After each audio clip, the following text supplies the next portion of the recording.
രേഖകൾ പരിശോധിക്കുന്നതിനുള്ള സമയം പൂർത്തിയായതോടെ ജില്ലയിൽ സർവീസ് നടത്താനായി അനുമതി ലഭിച്ചത് 12 ഉല്ലാസ ബോട്ടുകൾക്ക് മാത്രം.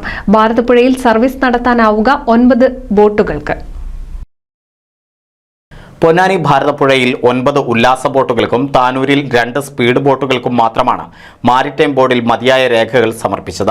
ഇതേ തുടർന്നാണ് ഓണ സീസണിൽ സർവീസ് നടത്താൻ 11 ബോട്ടുകൾക്ക് മാത്രം അനുമതി ലഭ്യമായത്. പൊന്നാനിയിൽ തുറമുഖ വകുപ്പ് ഓഫീസിൽ 11 ഉല്ലാസ ബോട്ടുകൾ അനുമതി തേടിയെത്തിയെങ്കിലും 9 എണ്ണത്തിന് മാത്രമാണ് അനുമതി നൽകിയത്. ഈ ബോട്ടുകൾ സർവീസ് നടത്തുന്നതിന് പുഴയോരത്ത് സ്ഥാപിച്ചിട്ടുള്ള ജെട്ടികൾ നഗരസഭാധികൃതർ പരിശോധിച്ച് ഉറപ്പുവരുത്തേണ്ടതുണ്ട്. ഓരോ ബോട്ടുകാരും ബോട്ടിൽ കയറ്റാവുന്ന പരമാവധി യാത്രക്കാരുടെ എണ്ണവും ബോട്ടിന്റെ രജിസ്ട്രേഷൻ നമ്പറും ജെട്ടിയിൽ പ്രദർശിപ്പിക്കണമെന്നും ബോട്ടിൽ യാത്ര ചെയ്യുന്ന യാത്രക്കാരുടെ വിവരങ്ങൾ യാത്ര തുടങ്ങുന്നതിന് മുമ്പായി ജെട്ടിയിൽ രേഖപ്പെടുത്തണമെന്നും കർശന വ്യവസ്ഥയുണ്ട്. ഇതിൽ ആളുകളെത്തുന്ന ദിവസങ്ങളിൽ ഓരോ ജെട്ടിയിലും പോലീസ് പട്രോളിംഗും നിർബന്ധമാക്കാൻ തഹസിൽദാറുടെ നേതൃത്വത്തിലുള്ള ബോട്ട് സുരക്ഷാ കമ്മിറ്റി നിർദ്ദേശിച്ചിരുന്നു. ഭാരതപ്പുഴയിൽ സർവീസ് നടത്തുന്ന ബോട്ടുകളുടെ രേഖകൾ ഹാജരാക്കണമെന്ന് 1.5 മാസം മുമ്പ് ബോട്ട് സുരക്ഷാ കമ്മിറ്റി നിർദ്ദേശിച്ചിരുന്നു. ഇതിന്റെ അടിസ്ഥാനത്തിൽ 23 ഉല്ലാസ ബോട്ടുകൾ രേഖകൾ ഹാജരാക്കിയെങ്കിലും ഒരെണ്ണത്തിന് പോലും മതിയായ രേഖകളില്ലെന്ന് കണ്ടെത്തിയിരുന്നു.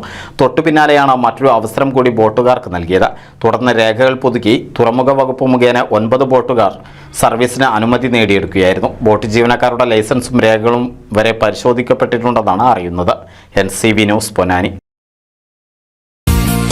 നൂതൻ ഫാൻസി ഓർണമെന്റ്സും cosmetic collection, new born baby ഐറ്റംസിന്റെ എക്സ്ക്ലൂസീവ് കൗണ്ടറുകളുമായി കൽപ്പക വെഡ്ഡിംഗ്സ് സജ്ജമായിരിക്കുന്നു. ഏവർക്കും സ്വാഗതം. Kalpaka weddings, Pattambi road, Kunnamkulam.